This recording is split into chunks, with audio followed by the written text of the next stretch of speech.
Designed Fiction presents Andromeda Chrome.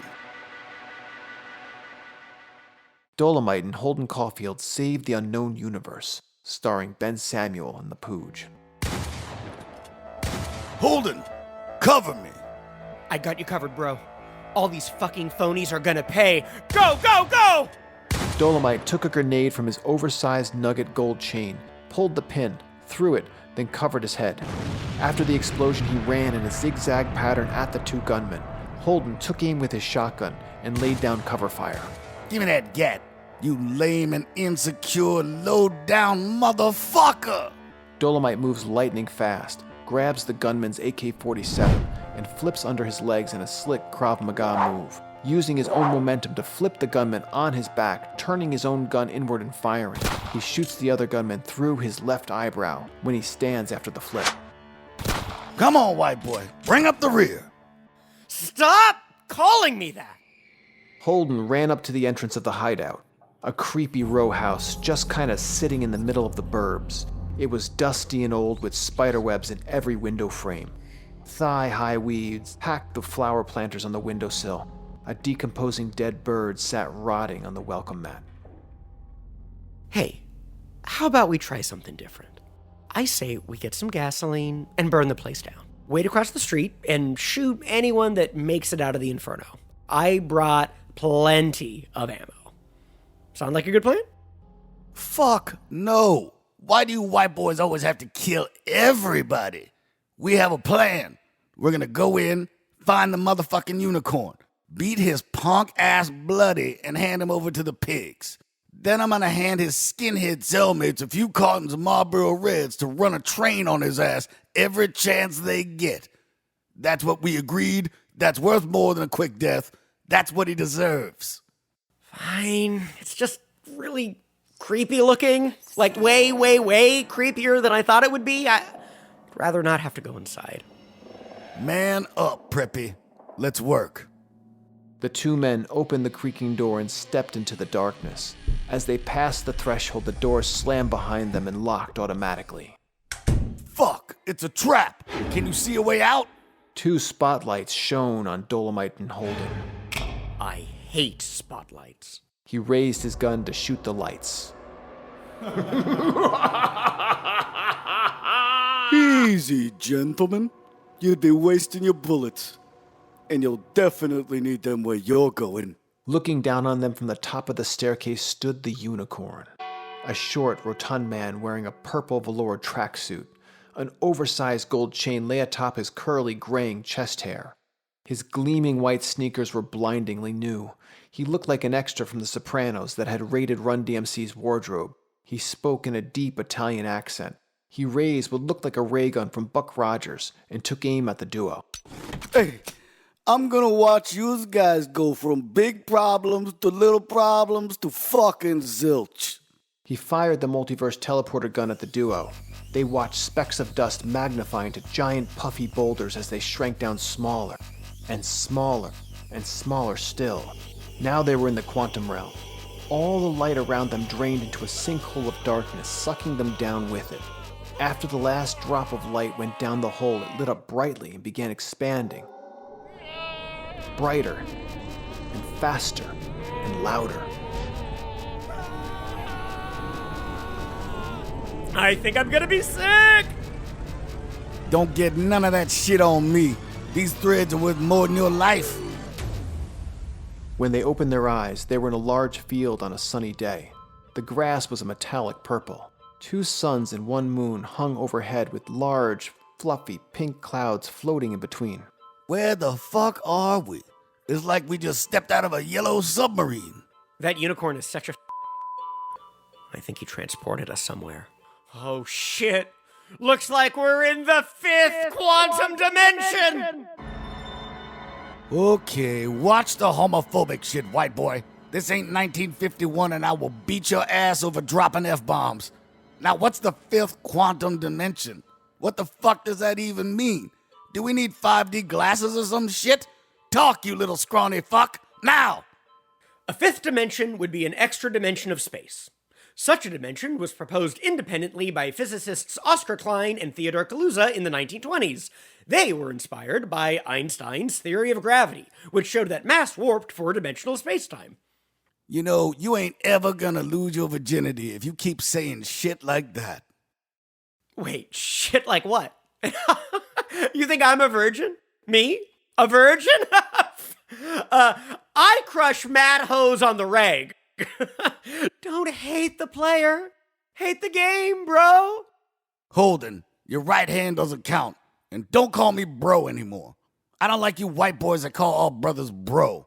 I don't need you constantly calling out my blackness. I ain't your motherfucking bro, aight? Holden smiled as he spoke. Sure thing, brother man. You know what? Fuck you. You white boys are always talking shit with a loaded gun in your hand. A cloud of fluorescent light appeared on the far horizon, hovering a few feet off the ground. It moved directly towards them and started to pick up speed. What's up with all that fruity mist? I don't know, but it's coming right at us. The cloud engulfed Dolomite and began to flash bright yellow and green colors. Dolomite spoke to the cloud. No shit? And you just live in these cages? Nah, fuck all that. Holden and I have come to emancipate you light, bright motherfuckers. Are you communicating with it? Dolomite, you have ESP? Of course I'm psychic. How else could I read a hoe's mind? This little light bright needs our help. A few centuries ago, this planet was occupied by a hostile force. Giant cockroaches. Big, nasty, fully evolved versions of the ones we have back on Earth. They hunt down these light creatures for food, warmth, and they found some way to turn them into fuel. They're kept in a state of suspended animation, locked in glass cages that act as generators. This is Leon. Leon? Seriously? His full name is Leon Amaticus. Just call him Leon, okay? Well, okay. Leon it is. Oh shit, here they come. Hide! They ducked down past a small mound as the pursuers approached. 3 massive cockroaches, the size of grizzly bears, crawled past them at an astonishing speed. Holden peered at them over the mound. Holy shit! Those things are big! This is all so Kafka. Don't call me that. This ain't apartheid, motherfucker. Not Kafka. Franz Kafka. He wrote Metamorphosis. It's about big cockroaches. Or actually, it's really about corporations. Yup, and we gotta kill a whole lot of them. You're the psycho white boy, right? How do we kill them all? What's the plan? What's that supposed to mean? Here's a question. What do you, Stalin, Dahmer, and Hitler all have in common? Oh God, let me guess. We're all white boys? Okay, 2 things. 1, you're all privileged white boys. And 2, you want to murder lots and lots of people. So many people you make AIDS look like strep throat. Now, stop fucking around. I know how your twisted little mind works. How do we kill them? Okay, fine. I've got an idea. Let's whip up some boric acid and poison the water supply. I'll post up in a tower with my M60 and take out any stragglers. Man, you're a mean little sucker, ain't you? That took you all of 4 seconds. What? They're bad guys! You said I could do whatever I wanted to bad guys. Now you're getting all judgy again. It's all good, Holden. I just wish you weren't such a sicko sometimes, that's all. Well, if you can't handle me at my worst, you don't deserve me at my best. Quoting a dead junkie hoe ain't helping your case. The 2 suns set over the cockroach city. The apartment buildings all lit up with the lights from the enslaved clouds. A sad hum grew in volume as they brightened. It was as if all the electricity was letting out a long, deep sigh of despair. Holden looked down from the roof of the highest building. He held his finger to his open eye. I'm crushing your head! I'm crushing your head! Dolomite spoke over the walkie-talkie. Yo, HC, ready? I'm 5x5. Release the poison. Dolomite and 2 light beings stood over a large underground aqueduct a few blocks away. Their lights flashed purple and green. Die, cockroaches, die. He emptied 4 grocery bags full of white powder into the water. A sentry cockroach approached him. It roared and charged him. He pulled out a pair of gold nunchucks, spun them, and flipped them around his shoulders. Come on, you big, nasty, insecure, no business junkyard motherfucker! You're gonna have to take me! Dolomite whipped the nunchucks at the cockroach in a blur of gold and diamonds. He snared a leg and flipped the beast on its back with a perfectly executed jujitsu throw. Die, motherfucker! He bashed the head of the giant beast until it laid flat on the ground, twitching its hind legs. Come on, Powder Puffs, let's check on Holden. Holden smiled brightly, singing out loud as he shot down the dying cockroaches, fleeing their homes in terror. Ha-ha! La cucaracha, la cucaracha. On a hill in the distant horizon, a dying cockroach crawled to the top and let out a long, dark hiss that echoed. Holden's walkie-talkie barked. Holden, take out that hisser. He's calling in reinforcements. Take him down, now! Holden inhaled as he lined up the crosshairs. The bullet exploded in the cockroach's head as he let out a few sharp, rhythmic hisses. Then, a large buzzing came from below the city. The reinforcements blasted from the ground like a geyser, hundreds upon hundreds until the sky darkened with large clouds of flying cockroaches. Holden screamed into his walkie-talkie. Oh shit. There's hundreds of them, and they can fly! Let's move to plan B. Copy that. Holden gripped the rifle as he unloaded onto the oncoming cloud of enemy roaches. Once out of ammo, he rappelled down the opposite side of the clock tower. He stopped a few feet down and threw a grenade into the tower just as the roaches landed on him. He rappelled down, took out 2 large cans of bug spray, and ran into the streets. Nearby, Dolomite took out a golden harmonica from his back pocket.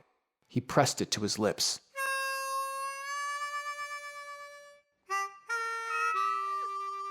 Kittens' cries could be heard from the distant mountains.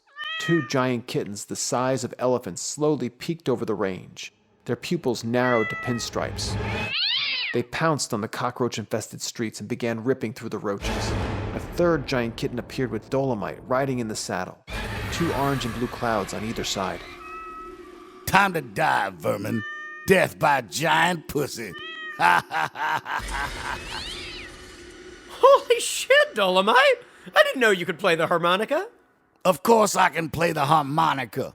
The only difference between a pimp and a blues man is a little jewelry. House cats are predators. They love to torture their prey. If I were to describe the cruelty and unbridled brutality inflicted by these giant fuzzy kittens, you would probably shit yourself while vomiting. Basically, there was more blood and screaming than a mass circumcision at the Spanish Inquisition. Once they had killed the last roach and stomped out the last egg sac, the 2 heroes raised their weapons as they spoke to the liberated light beings. All you light brights are now free. Fuck yeah! Damn the man! Leon, the light being, surrounded Dolomite. No shit. Holden, they can send us home. The city looked like it was bathed in mist, with Christmas lights blinking inside. The lights brightened and it spun into a spiral, like a horizontal tornado. Holden and Dolomite stood at the mouth of the wormhole. Dolomite gestured to the giant kittens. Their fur was stained with blood as they dismembered the last few cockroach corpses. Bye-bye, giant bloodthirsty pussycats. I'll miss you. Holden shed a single tear as he looked at the giant kittens. They're just so damn cute. Can we keep them? Where the fuck are we gonna find a bag of meow mix that big? Or we could just feed them all the cops and politicians in our dimension. Shit. You know what, Holden? That's actually a pretty great idea. They strapped their saddles to the giant kittens and rode them into the swirling wormhole. As Holden's kitten leapt into the tornado, he took off his hunter's cap and yelled, Let's fry you up some fresh bacon, kitty! Yeehaw!